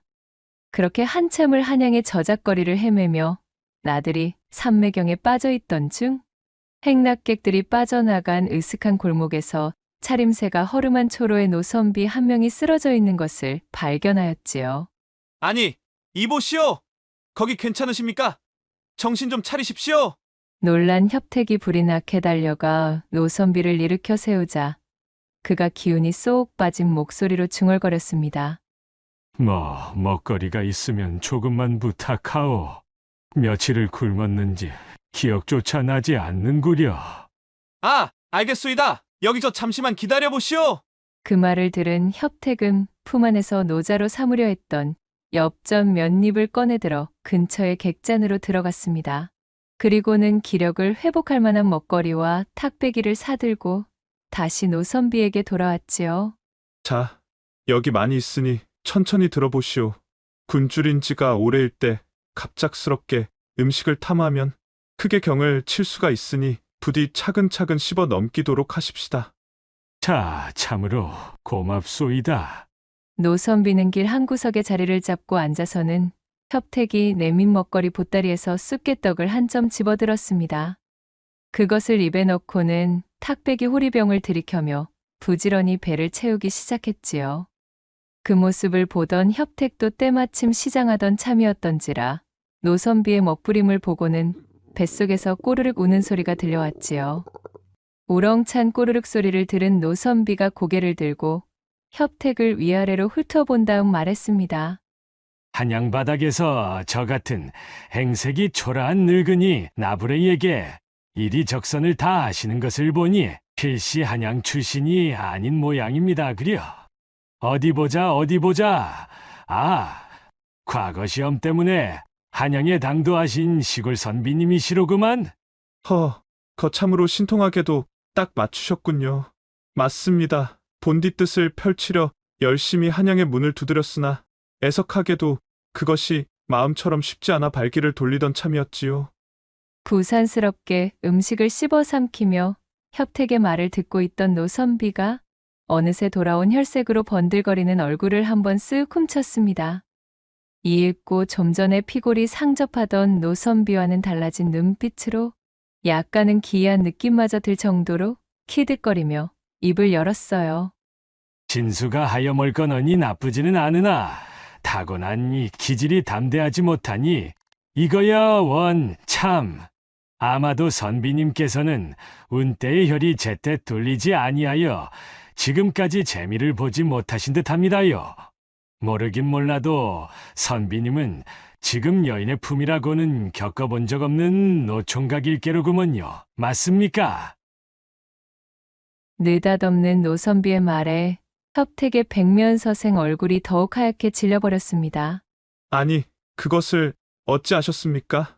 제 이마에 그런 것이 써있기라도 하답니까? 참으로 놀랄 노자로군요. 하하, 이 늙은이가 꼴의 관상을 보는 재주가 좀 있어나서 오지랖이 깊었습니다. 그려, 허나 선비님, 내 말을 명심하시면 매번 낙방하는 과거 시험의 불운을 꺾을 묘수와 여인의 품을 동시에 얻어낼 팔자도 희미하게나마 보이긴 합니다마는 노선비는 말끝을 흐리며 눈을 가늘게 떴고 그의 신통한 관상의 동력에 크게 관심이 동한 협택은 그의 팔을 붙잡고서는 간곡히 읍소했습니다. 선비님, 어르신, 제발 가르쳐 주십시오. 저는 지금 제 여정을 끝내고 고향으로 돌아가면 제가 가진 서책들을 모두 불태우고 글 공부를 버릴 작정까지 한 사내입니다. 제게 드리운 어두운 운명을 고칠 수 있는 방도가 있다 하면 부디 말씀해 주십시오. 에헴, 허나 이것이 뭐랄까. 천기를 어기는 행동과도 같아 이 무엇이랄까. 물론 너무 감사한 일이긴 하지만 지금까지 선비님한테 얻어먹은 음식으로는 조금 부족한 감이 없지 않아 있다는 그러한 이야기를 꺼내야 한다거나 할까. 노선비가 능글맞은 웃음을 지으며 눈을 흘겼고 그의 속내를 알아차린 협택은 당장 일어나 그를 객잔에 데려갔습니다. 그리고는 가지고 있던 노자를 탈탈 털어 객잔에서 파는 진미들을 대접하였지요. 노선비는 눈을 빛내며 걸신이 들린 아기처럼 제 앞에 음식을 개눈 감추듯 비워냈습니다. 협택은 개성바닥에 들러 각종 구경을 하고 재물포까지 당도하여 곳곳을 관광하려 빼둔 노자를 몽땅 이 노선비의 음식값으로 탕진하였답니다. 그만큼 협택은 절박했습니다.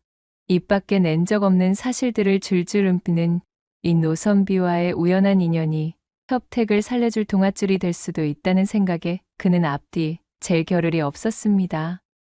그러나 기세 좋게 객잔에서 나온 음식들을 모두 비워낸 노선비는 한상 잘 얻어먹었다는 듯 제 배를 퉁퉁 두드리며 거만하게 좌탁에 기대서는 협택을 향해 말하는 것이었습니다.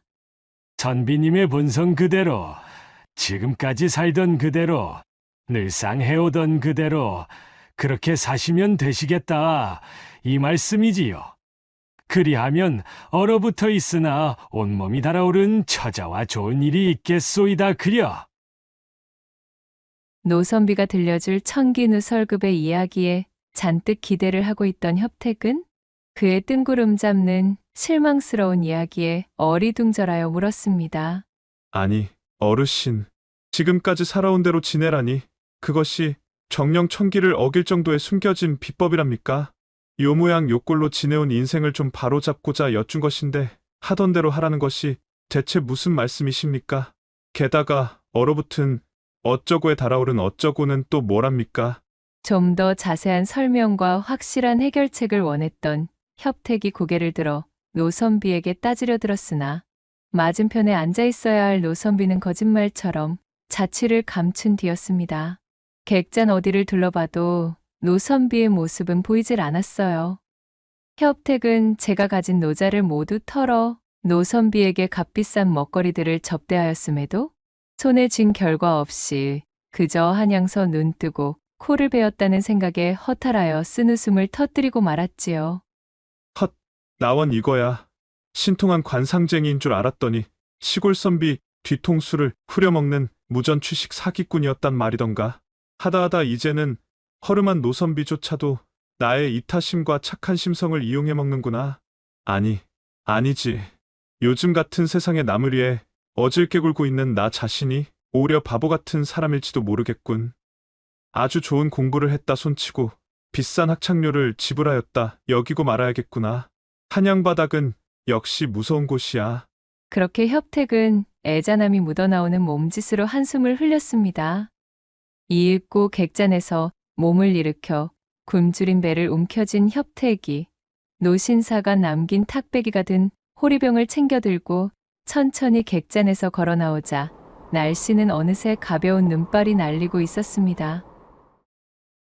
그 좋다는 단양팔경 구경을 꼬깃꼬깃 아껴두었던 노자가 노선비의 입속으로 들어간 음식값으로 모두 동인하고 더는 한양에서 체류할 여비가 없었던 협택은 할 수 없이 고향 땅을 향해 발걸음을 옮기며 옷깃을 여몄습니다. 그렇게 중령까지 당도하여 고개를 넘으려는데 축 처진 협택의 어깨 위로 굵은 눈발이 떨어지기 시작했지요. 그새 더욱 거세진 눈발이 휘날리더니만 이내 묵직한 폭설로 변해버렸습니다. 이거 큰일이로구만. 날씨가 이리도 거세질 줄이야. 내딛는 발길에는 눈이 허리춤까지 푹푹 들어갔고 협택의 시야는 혼탁한 눈발 때문에 앞이 분간되지 않을 지경이었습니다. 점점 기온도 큰 폭으로 떨어지는 데다 초행이던 길마저 잃어 몸을 가누지 못하니 무서운 추위와 허기가 협택을 짓누르고 있었어요. 갈수록 태산이로구나. 처량하다는 말조차 아까울 정도로 공궁하기가 이루 말할 수가 없군. 이대로 체온을 잃었다가는 비명행사가 눈앞이겠구만. 참으로 과거에 낙방한 백면 서생의 말로 답겠구먼. 그래. 그는 주막을 나설 때 조금 얻어왔던 표주박에 담아놓은 약주를 꺼내 들고는 벌컥벌컥 들이켰습니다. 어이구, 빈속에 들어간 약주가 몸 전체에 퍼지자 협택은 걸음을 옮기기 힘들 정도로 정신이 아득해져만 갔습니다. 몽롱한 발걸음을 놀려 길 닿는 대로 걸어대기를 반 시즌쯤 지났을까요? 협택은 더 이상 눈발이 날리는 겨울의 고개를 넘을 수 있는 상황이 아니었습니다. 몽땅 소진한 체력과 얼큰하게 달아오른 술기운, 그리고 하는 것마다 풀리지 않는 자신의 신세까지 될 대로 되라는 식의 마음이 협택을 지배하고 있었지요. 이윽고 온몸이 공중에 붕 뜨는 듯한 느낌을 받으며 아련해지는 정신줄마저 끊겨 그는 그대로 눈밭 한가운데 쓰러져 까무러치고 말았습니다. 이곳은 어디인고? 깨질 듯한 숙취와 혼미함에 얼굴을 찌푸리던 협택이 눈을 뜨고 정신을 차렸을 때 낯선 방 안에서 따뜻한 온기가 느껴졌습니다. 그가 정신을 차리며 몸을 일으키려는데 자신의 눈앞에 얼핏 비치는 새하얀 소복 차림의 한 처자를 발견했지요. 맨정신의 협택이었다면 처자를 상대로 말 한마디 제대로 꺼내기도 힘들었겠지만 지금의 그는 몽롱함에 제정신이 아니었습니다. 이보시오. 당신이 나를 구제한 것이오? 참으로 감사하기 그지없는 일이구려. 정말이지. 그대가 아니었으면 이 엄동설 안에서 영락없이 통장이 될 뻔하였거늘. 밀려오는 두통을 애써 참으며 협택이 처자를 향해 감사를 표했습니다. 하지만 의뢰 처자 쪽에서 들려와야 할 겸양의 인사 같은 것은 일절 없었습니다. 숨소리 하나 들리지 않는 스산한 정막만이 협택을 맞이할 뿐이었어요. 이를 이상하게 여긴 협택이 고개를 들어 처자를 바라보았습니다. 그녀는 핏기 하나 없이 새하얀 피부에 이승의 사람인지 저승의 사람인지도 구분할 수 없을 정도로 기가 막힌 몽롱한 기운을 뿜고 있는 것이었습니다. 저기, 이보시오. 뭐라 대꾸를 좀 해주지 않으시겠소? 그리 섬뜩하게 입을 닫고 계시니 내가 꼭 망자와 이야기하는 사람 같구려. 주변에는 아릿하게 퍼진 향내음이 협택의 코를 간지럽히고 있었지요.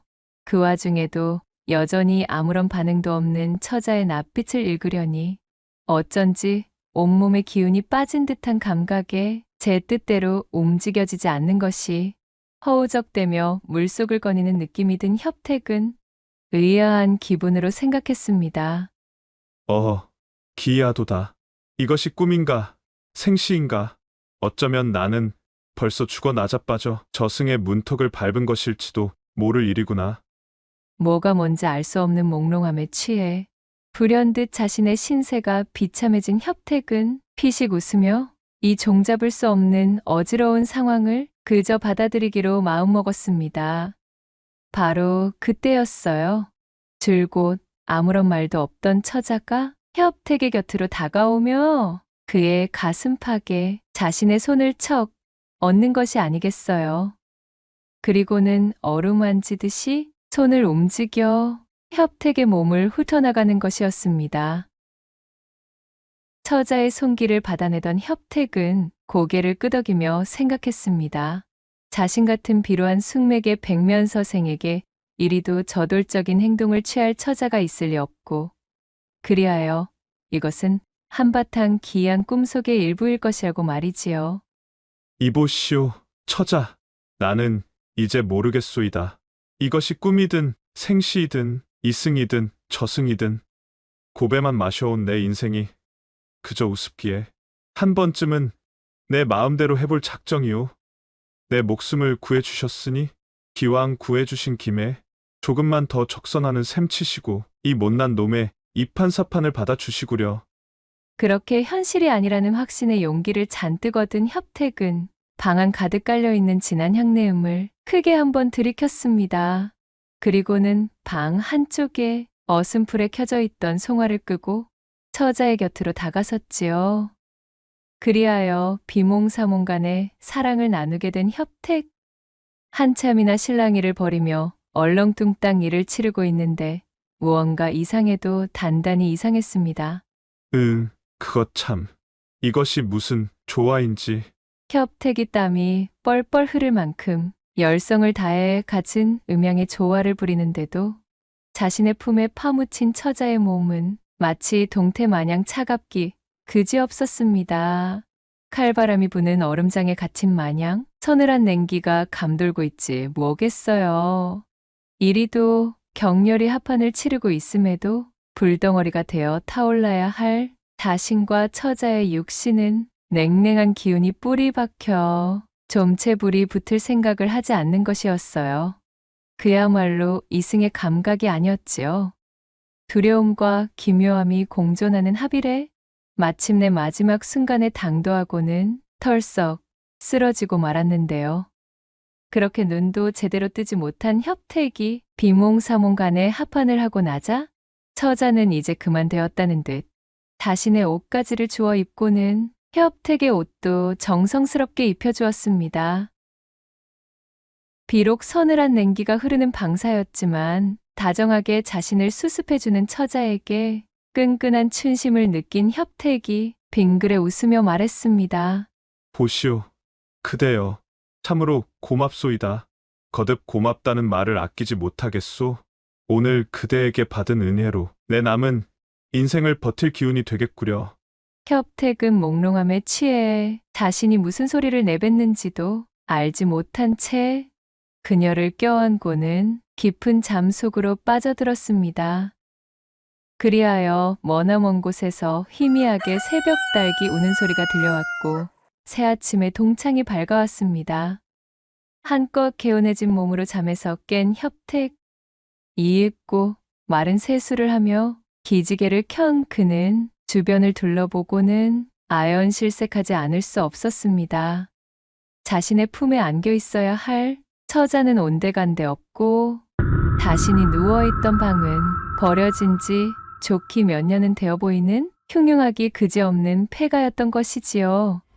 바닥엔 잡동사니와 낙엽이 뒹굴고 있었고 문풍지들엔 구멍이 숭숭 뚫려 밝은 날에 봐도 섬뜩하기가 이루 말할 수도 없는 장소였습니다.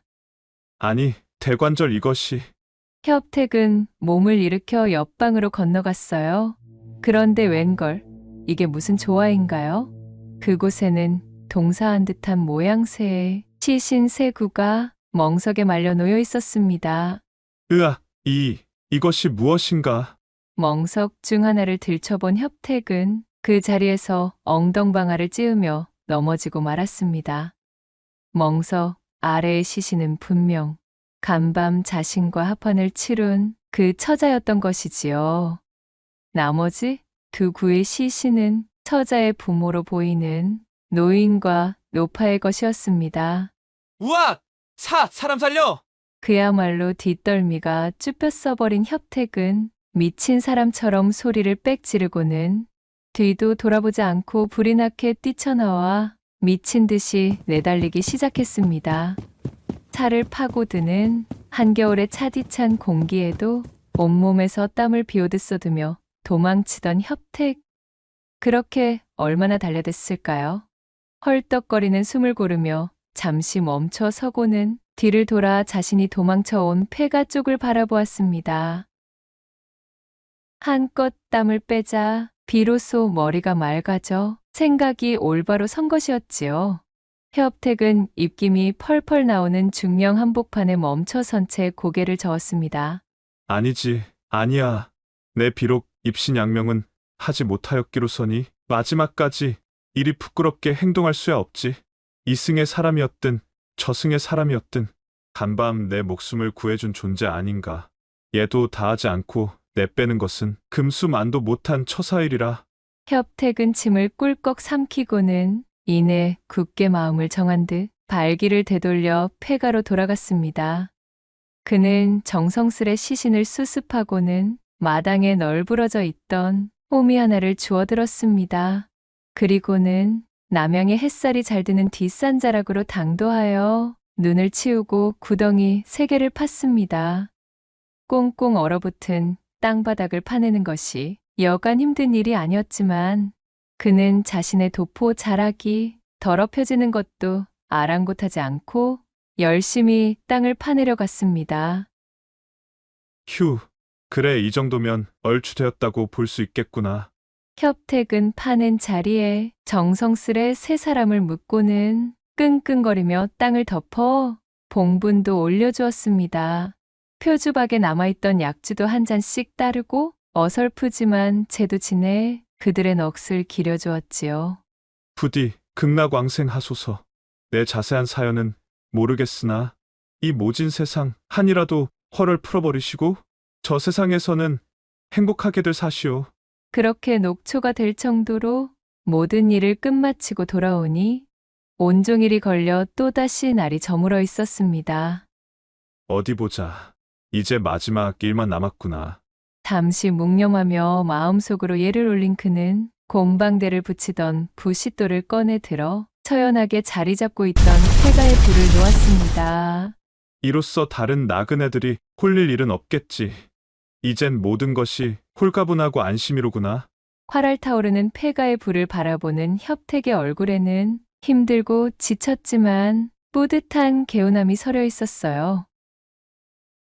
성큼성큼 발걸음을 내디뎌 지친 기색도 느끼지 못할 기세로 산 넘고 물을 건너 그렇게 정처 없이 밤길을 걷다 보니 어느새 협택의 눈앞에 주막 하나가 들어왔습니다. 귀신이라도 씬 몰골로 들이닥친 협택을 본 주모가 화들짝 놀라며 입을 열었지요. 어이구, 총장이라도 치우고 온 사람 행색이시오. 협택의 사연도 모른 채 농일합시고 건넨 그 말에 협택은 쓰게 웃고는 말했습니다. 뭐 그럭저럭 비슷하오. 그나저나 여기가 대체 어디오? 내 길을 잃고는 하염없이 걷다 보니 예까지 당도하였는데 도통 어디인지 모르겠구려. 그리고는 주모에게 자신한테 일어났던 꿈만 같던 그 모든 상황들을 몽땅 설명해 주었지요. 그의 이야기를 가만히 듣고 있던 주모가 별 희한한 사람 다 보겠다는 표정으로 말했습니다. 예끼 여보시오. 그 말을 나더러 믿으라는 것이오. 선비님께서 말씀하신 그 중령곡에는 여기서 자그마치 150리도 넘게 떨어진 곳이오. 눈이 잔뜩 쌓인 그 험하디 험한 산길을 하룻밤 사이에 이리 당도할 수 있는 거리가 아니라 이 말이오. 꿈속의 여인과 가지신 시간은 퍽 재미가 좋으셨겠지만은 약주가 지나치셨거나 아직 꿈에서 헤어나지 못한 모양입니다. 그려. 들어본 소리 중에 가장 믿을 수가 없는 소리구만. 싱거운 소리 그만하고 방에 들어가 뜨끈하게 몸이라도 녹이시오. 아실란가 모르겠소만은 선비님 몸에서 시치가 진동을 합니다요. 협택의 말을 믿지 못하는 주모가 뱉은 시치라는 말에 협택은 그저 웃어버렸습니다. 시취라. 하기사, 그렇겠지. 나조차도 내게 일어난 일들을 믿을 수 없으니 말이오. 그는 쓰게 웃어 보이고는 주모가 안내한 방으로 들어갔습니다. 그리고는 쓰러져 눕자마자 밀려오는 엄청난 피로감에 협택은 까무러치듯 잠에 빠져들고 말았어요. 선비님, 이리 꿈에 찾아온 것을 용서해 주셔요. 어렴풋이 들려오는 여인의 목소리. 협택은 겨우 실눈을 뜨고 귀를 열어 여인의 음성이 나오는 곳을 바라봤습니다. 지난 밤 자신이 품었던 새하얀 소복의 그 처자였지요. 그녀는 다소곳이 정돈된 모습으로 협택을 내려다보고 있었습니다. 이윽고 그녀가 협택에게 큰 절을 올리고는 눈물을 쏟아내며 나긋나긋 이야기를 시작했어요. 작년 가을 마을에 역병이 돌아 마을 전체가 졸지에 병사하여 풍비박산이 나고 말았습니다. 저와 저희 부모님 역시도 그때 화를 입어 누구 하나 수습해 줄 사람이 없어 그렇게 비참하게 죽고 한만 가득 쌓인 터였지요. 이승과 저승의 경계에 발이 묶여 저승으로 승천하지도 못하고 있었습니다. 관연한 처지에 혼인도 하지 못한 채 그리 비명행사하고 말았으니 제 부모님의 시름 또한 말도 할 수 없었습니다. 그러나 간밤 선비님께서 저를 품어주신 덕분으로 소녀와 부모님은 드디어 발을 뻗고 한을 풀어 승천할 수 있게 되었답니다.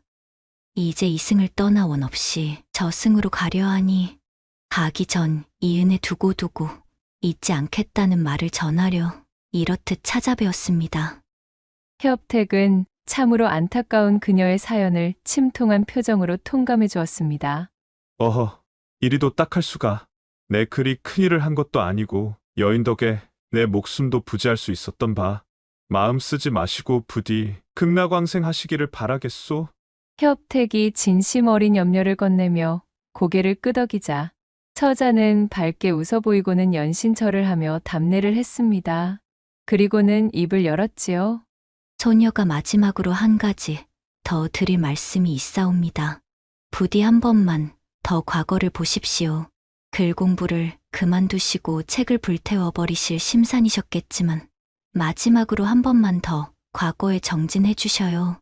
소녀가 드리는 보은이자 간청이 오니 부디 제 청을 물리치지 마시고 한 번만 더 과거를 준비하시어 주셔요. 참으로 감사했습니다, 선비님. 그 말을 끝으로 여인의 형체는 깨끗하게 사라져버렸고 협택은 잠에서 깨어났습니다. 실로 기묘한 일의 연속을 경험한 그는 천장을 올려다보며 깊은 숨을 들이켰어요. 그리고는 이내 얼마 전 객잔에서 자신의 노자를 바쳐 음식을 대접했던 관상쟁이 노선비가 했던 말이 떠올랐습니다. 그리하면 얼어붙어 있으나 온몸이 달아오른 처자와 좋은 일이 있겠소이다 그려. 참으로 기이한 일의 연속이로구나. 어쩌면 그 노선비는 사기꾼이 아니라 참말로 내게 총기를 누설했을 수도 있겠다는 생각이 든다. 이 역시 하늘과 닿아 있는 뜻이 있겠지. 내 고향으로 돌아가면 마지막으로 한 번 더 힘을 내보리라. 다음 날 원동이 트기도 전에 주막에서 나와 고향을 향한 협택은 각오를 다져 전력을 다해 글 공부에 임했고 다음 해 봄이 되던 때에 마치 거짓말처럼 과거에 급제하여 어사화를 쓰게 되었습니다. 마치 관상쟁이 노선비가 읊어준 대로 숙맥이지만 마음만은 어질고 착했던 협택이 늘 그래왔듯 늘 하던 대로 이타심을 발휘하여 착한 마음으로 행동한 것이 끝끝내는 빛을 발하고 그 결실을 맺을 거라는 것을 알려주기라도 하든 말이지요. 협택은 보기 좋게 자신을 비웃던 서생들이 있는 고향으로 금이환영하였습니다. 이제는 그 누구도 협택을 앞에 두고 험담 따위는 할 수가 없었지요. 감격에 겨웠던 협택은 그 뒤로도 매 여인과 그 부모의 묘에 방문하여 빠짐없이 제사를 지내주고 넋을 위로해 주었습니다. 그 후 벼슬길에 오른 그는 민생을 굽어 살피는 관리가 되어 조정에서 그 이름을 높여 그토록 염원하던 입신양명을 이루게 되었다는 후문이 옵니다. 마지막 세 번째 이야기 시작합니다. 조선시대 강릉의 어느 한적하고 고즈넉한 시골 마을. 대대로 그곳에 터를 잡고 이어오고 있는 제법 탄탄한 양인 가문인 정가의 현재 주인 정진사라는 자가 있었지요.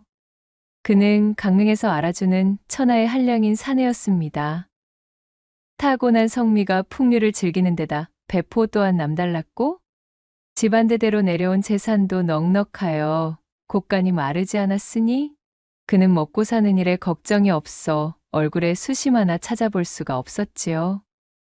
하여 제가 양반임내 구는 꾀죄죄한 선비들과는 다른 훤칠한 얼굴빛에 시종일관 흘러나오는 여유로움으로 고을의 아낙네들에게는 제법 유명 인사가 되어 있었습니다.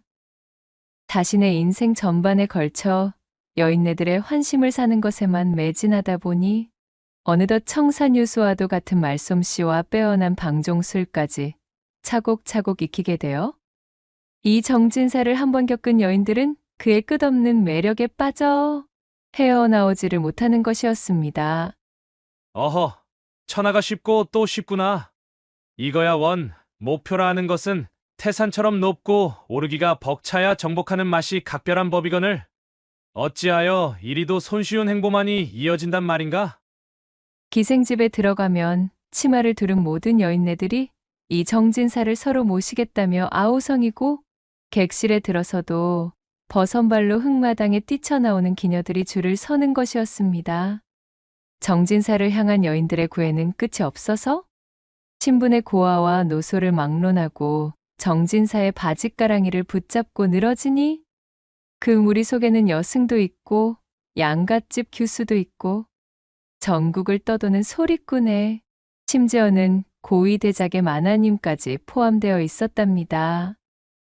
모두가 이 정진사 앞에서는 사족을 못 쓰는 통에 고을의 사내들에게는 정진사가 공통의 주적이라 정진사가 동네를 행차하기라도 하면 등 뒤에서 저마다 볼멘 목소리로 수군거리기 일쑤였습니다. 저런 저 벼락 맞아 나가 떨어질 인간 같으니라고는 운 좋게 재물복을 끼고 태어나 흥청망청 탕진하며 지내는 자가 뭐가 그리 좋다고 여인들은 저놈만 보면 침을 흘려대는지 원! 아, 참말로 누가 아니래? 저런 놈이 우리 고을에서 버젓이 진사랍시고 돌아다니는 꼴을 보려니 내 속이 시커멓게 타들어간다. 이 말씀이야. 귀신은 뭐하는 것이여? 저런 화상이나 잡아가지 않고서는.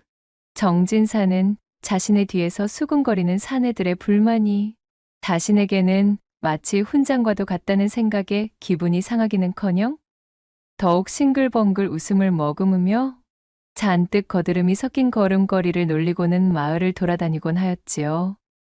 에템, 참으로 오호통제라. 도태된 사내들의 치기 어린 시기심이 이 나의 마음을 더욱 간지럽히는구나. 허나 어찌하겠소이까? 결코 그대들이 못나 여인들의 선택을 받지 못하는 것이 아니외다. 다 이 정진사라는 사내가 너무도 빼어난 것이 원흉이지. 콧노래를 부르며 다음 목표물을 물색하는 정진사는 구름 위를 걷는 모양새로 골목어기를 산들산들 걸어대고 있었습니다. 이렇듯 천하가 제 것이냥 남부러울 것 없이 지내던 정진사에게 생전 처음으로 난관의 벽이 등장하게 되었으니 이 마을 서당으로 새로 부임해온 젊은 훈장이 있었는데 그 훈장에 처대는 사람이 정진사가 일찍이 맛본 적 없는 천하의 자색이었던 것입니다. 그저 미모가 곱기로만 치자면야 기방의 기녀들이 한수위라 하겠지만 저 여인의 아름다움에는 뭔가 그 이상의 오묘한 매력이 있구나. 언젠가 서당 곁을 지나며 흘끔 확인한 훈장의 안에는 어딘가 얼음처럼 서늘하고 동장군이 따로 없는 냉랭한 도도함이 서려 있었으나 그 이면에는 알밤과도 같이 뽀얗고 말끔한 낯빛에 어쩌다 비치는 발그스름한 볼은 마치 매화처럼 이지적이었지요. 훈장이 학동들을 모아놓고 맹자왈 공자왈 글을 가르칠 때면 훈장의 처는 그 옆에서 조용히 앉아 수묵을 치고 있었습니다. 그녀의 얼굴에는 웃음기 하나 없었으나 과묵하고도 조신한 모습에서는 밭꽃처럼 화사한 기품이 느껴졌습니다. 참으로 절세의 가인이로고 이 고을에 어찌 저런 인재가 납셨단 말이던가. 이는 분명 하늘이 타성에 젖어 나태해진 내게 내린 하나의 거대한 시험이리라. 여지껏 이리도 이 내 마음을 뒤흔든 여인이 있었던가. 정진사는 그만 훈장의 부인에게 깊이 빠져 다른 여인들에게는 일절 관심을 두지 않은 채 그녀를 향한 연심과 승부욕을 활활 불태웠지요. 그 길로 정진사는 훈장처에게 홀딱 반해 훈장님과 글을 나눈다는 근사한 핑계를 구실 삼아 뻔질나게 서당을 들락거리며 수작을 걸어대기 시작했습니다. 아무런 내막도 몰랐던 젊은 훈장은 낯선 고을로 이주하여 친구 하나 없이 외롭던 차에 늘상 좋은 술과 값비싼 사내짐이 안주를 주렁주렁 싸들고 방문하는 이 정진사가 반갑기만 했기에 두 사람은 금세 친해질 수 있었습니다. 그리고 훈장의 부인 이름이 설매라는 것 또한 알아내게 되었지요. 그 이름 한번 자색과 어울리는 어여쁜 이름이로고. 정진사는 점점 더 설매에게 기우는 자신의 마음을 주체할 수가 없어졌습니다. 그렇게 정진사가 매번 서당에 들러 훈장과 술잔을 기울이며 담소를 나누면 두 분, 그럼 즐겁게 이야기를 나누시지요. 하며 설매는 얌전히 안방으로 들어가는 것이었습니다. 몸을 돌려 들어가는 설매의 뒷모습을 흘끔대는 눈으로 훑으니 치마폭에 쌓여있는 음영이 정진사의 심장을 절구질하듯 쿵쾅거리며 때려대는 통에 정진사는 자신의 심장박동 소리가 훈장의 귀에 들리지 않았을까 하는 쓸데없는 걱정까지 해야 할 판이었습니다. 그러던 어느 날 저녁이었습니다. 훈장과 진득하게 술잔을 기울이던 정진사가 방구석에 높게 쌓인 설매의 사군자를 보고 떡 벌어진 입을 다물지 못한 채로 감탄하며 말했습니다. 어이구, 참으로 사군자의 기품이 흘러넘치는 것이 이것은 두말할 필요도 없이 걸작 중의 걸작입니다. 그려? 정진사가 사군자를 펼쳐들며 훈장에게 너스레를 떨어대니 훈장은 겸연쩍게 머리를 긁으며 제 아내가 그저 심심풀이 삼아서 친 수묵으로 그리 좋은 평가를 받을 만한 물건이 아니지요. 흔한 졸작 중의 졸작입니다. 하고는 겸양을 떨며 부끄러워했습니다. 훈장의 그 말이 떨어지기 무섭게 정진사는 손사래를 치며 졸작이라니요. 무슨 그런 당치도 않은 말씀을. 이 사군자를 제게 파십시오. 제가 일찍이 여기저기 다니며 이러한 그림들을 보는 재주를 좀 지녔으나 훈장님의 아내분께서 치신 이 사군자는 참으로 대단한 작품입니다. 이런 물건을 그냥 넘긴다면 실례 중에 실례지요. 라고 호들갑을 떨면서 품에서 엽전이 든 주머니를 내어놓는 것이었습니다. 그리고는 훈장이 말릴 틈도 없이 사군자 한 점을 둘둘 말아서는 제 품속에 쏙 집어넣어 버렸지요. 이거 왜 이러십니까? 돈을 받고 팔 만한 작품이 아니래도 그러시는군요. 정진사 마음에 드셨다면 그냥 내어드릴 테니 이 주머니는 도로 가져가시지요. 깜짝 놀란 훈장이 전대를 거두라며 어쩔 줄 몰라 했으나 정진사는 이미 막무가내로 사군자를 품에 넣고서는 이내 주랭랑을 치듯 훈장의 집에서 빠져나가 버렸습니다. 정진사가 가고 난 후에 훈장 부부가 엽전 주머니를 열어보니 그 속에는 자그마치 거금 100냥이 들어있는 것이었습니다. 그야말로 화들짝 놀란 훈장의 뒤로 설매가 조심스럽게 입을 열었지요. 서방님, 이러한 거금을 제 그림값으로 받을 수는 없습니다. 제 사군자가 그러한 물건도 아닐 뿐더러 이런 돈을 받고 그림을 팔았다는 것이 마을에 알려지기라도 하면 마을 사람들에게 이상한 소문이 돌 것이 뻔하니 이 돈은 내일 제가 정진사께 돌려드리도록 하겠습니다. 하고는 엽전 주머니를 챙겨두는 것이었어요. 물론 이는 정진사의 계략으로 평소 설매의 행실을 눈여겨본 정진사가 반드시 자신에게 돈을 돌려주기 위해 걸음할 것이라는 사실을 미리 염두에 두고 부린 수작질이었습니다. 이튿날이 밝아오고 훈장의 학동들을 가르칠 동안 설매가 돈주머니를 돌려주기 위해 정진사를 찾아왔습니다. 훈장이 없는 곳에서 설매와 만날 구실을 만들려던 정진사가 제 의도대로 홀로 찾아온 설매를 맞이하며 속으로 쾌재를 불렀습니다. 제 그림을 높게 평해주신 것은 감사하오나 이러한 거금은 절대 받을 수가 없사옵니다. 돌려드리러 왔으니 부디 거두어 가셔요. 정진사는 이미 끝난 거래라며 돈주머니를 받지 않으려 하였고 그럴수록 설매는 더욱 완강히 돈주머니를 돌려주기 위해 서로 옥신각신하게 되었지요. 설왕설래로 이어지는 투닥거림이 계속되자 정진사는 그것을 구실 삼아 설매의 가녀린 손목을 잡아보았습니다. 부드러운 손목의 감촉이 느껴지는 통에 정진사는 뻐근해지고 말았지요.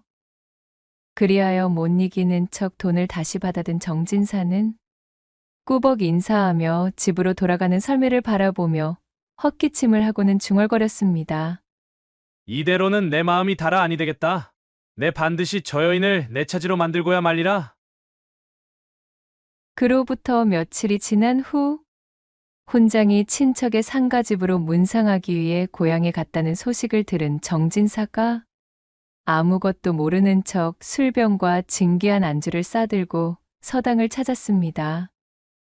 홀로 서당에 앉아 사군자를 치고 있던 설매를 발견한 정진사가 그녀의 손목을 잡으며 그윽한 눈길을 보내자 깜짝 놀란 설매는 그의 손을 확 뿌리치며 말했습니다. 이게 무슨 짓입니까? 남편이 출타 중인 집에 오셔서 장난이 지나치십니다. 그만하시지요. 전에 없는 조급한 마음이 들었던 정진사는 평소답지 않게 서두르며 기어코 설매를 안고 쓰러졌습니다. 그러자 설매가 품에서 은장도를 꺼내들고는 살벌한 눈초리로 정진사를 노려봤지요.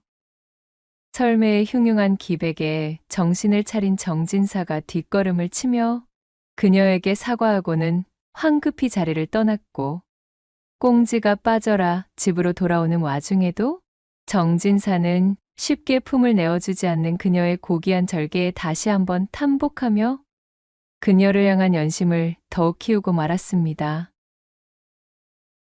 시간이 흘러 며칠이 지나가자 학동편에 서당에 들리라는 훈장의 전가를 받고 제발이 저렸던 정진사가 쭈뼛거리며 서당을 찾았습니다. 정진사를 발견한 훈장이 그를 반갑게 맞이하며 제 고향에서 가져온 안주와 함께 술상을 건넸습니다. 술상을 차려온 설매는 정진사를 보고도 태연하게 가벼운 눈인사를 보내는 것이었지요. 그 모습을 본 정진사는 안도와 놀라운 마음을 동시에 가지게 되었습니다.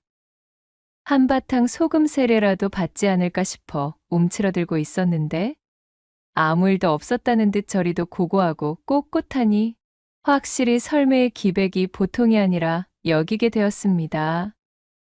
아직 기회가 남아있음을 깨달은 정진사는 훈장과 함께 술잔을 나누며 불쾌하게 술이 오르기를 기다렸습니다. 이윽고 훈장이 알딸딸한 얼굴로 취하자 정진사는 훈장의 팔소매를 끌고는 저작거리로 데려가 자신의 단골 기생집으로 들어가는 것이었지요. 그리고는 기생어미한테 몰래 엽전꾸러미를 두둑이 찔러주고는 제일 기회가 좋은 기녀를 붙여 내 손님의 혼을 쏙 빼놓아 주시게. 라며 귓속말을 던졌습니다.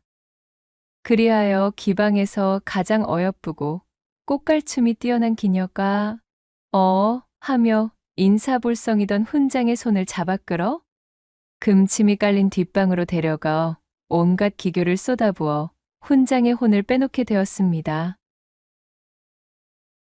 주색을 멀리하던 순진한 훈장에게 정진사가 새 세상을 맛보여준 이후 3일이 멀다 하고 정진사와 훈장은 기방을 찾았습니다. 정진사의 꼬임에 넘어간 훈장이 그만 자신을 요리한 기녀에게 대책도 없이 푹 빠져버린 것이었지요. 조신하고 얌전하여 자신의 숨소리마저도 감추는 제 아내 설매와는 달리 이 기녀는 그야말로 촛불도 끄지 않고서는 각종 신통방통한 기회를 선보이며 훈장을 요리하였으니 단단히 늦바람이 든 훈장이 정신을 차리지 못하는 것도 무리가 아니었습니다. 훈장님이 혼자 찾아오시더라도 술값과 해옷값은 모두 내게 달아주시게나? 때가 되었음을 알아차린 정진사가 기방에 그리 선언한 이후 훈장은 아예 혼자서도 기방에 출근하기 시작했습니다. 그렇게 훈장이 밤마다 집을 비우는 시간이 늘어만 갔고 그때마다 정진사는 모르는 척 훈장이 없는 훈장집을 방문하여 홀로 지내고 있을 설매에게 눈도장을 착실히 받아갔지요. 설매는 기생집에 빠져 자신을 내버려두는 남편에게 투기를 내색하지 않았습니다. 늘 하던 대로 고고하고 냉랭하게 정진사를 대하며 평소와 같은 모습을 보이고 있었으니까요. 그렇게 야속한 시간이 흐르고 빗줄기가 구슬프게 추적추적 내리던 어느 날 낮부터 혼자 기방에 들이닥쳐 기녀를 끼고 진탕수를 마시느라 훈장이 정신없던 사이에 정진사는 여유로운 걸음으로 서당에 들렀습니다. 경계의 눈빛으로 정진사를 본체만 채하던 설매의 얼굴이 전과는 달리 복숭아빛으로 잔뜩 물들어 있었고 정진사는 그것이 자신의 남편에게 단단히 화가 나 투기가 극단으로 치달았을 때 나오는 설매의 얼굴이라는 것을 이미 알고 있었지요. 어찌 이리도 고귀한 아내를 홀로 버려두고 훈장님은 어디서 무얼 하시는 겐지원? 어흠, 어텀. 그럼 잠시 미라도 피하려 하니 내 좀 들어가겠소이다. 그렇게 정진사는 헛기침을 하며 설매의 옷고름을 풀었고 설매는 은장도를 꺼내드는 대신 조용히 눈을 감고 정진사의 손길에 얌전히 응했습니다. 네, 비록 허한다 하여 오해는 하지 말아 주십시오. 이것은 단지 남편에 대한 원망이 커져 아내로서의 소임을 다하지 못할 것을 염려하여 미리 독을 빼는 것일 뿐 제가 다른 마음을 먹어서가 아니옵니다. 어이고, 물론이지요. 그야말로 여부가 있겠습니까? 그 독 내가 빼내드리리다. 떨어지는 낙수 소리와 함께 두 사람은 천지를 뒤흔드는 운우를 나누었고 정진사는 그토록 염원하던 고고한 설매의 품에서 빙긋이 웃음을 지으며 길고 긴 여정에 대한 종지부를 찍고는 하늘을 올려다보며 크게 너털웃음을 터뜨렸다는 후문이 옵니다. 구독과 좋아요, 댓글로 야담상회를 응원해 주셔요. 늘 잊지 않고 야담상회를 찾아주시는 여러분들 시청해 주셔서 참으로 감사합니다.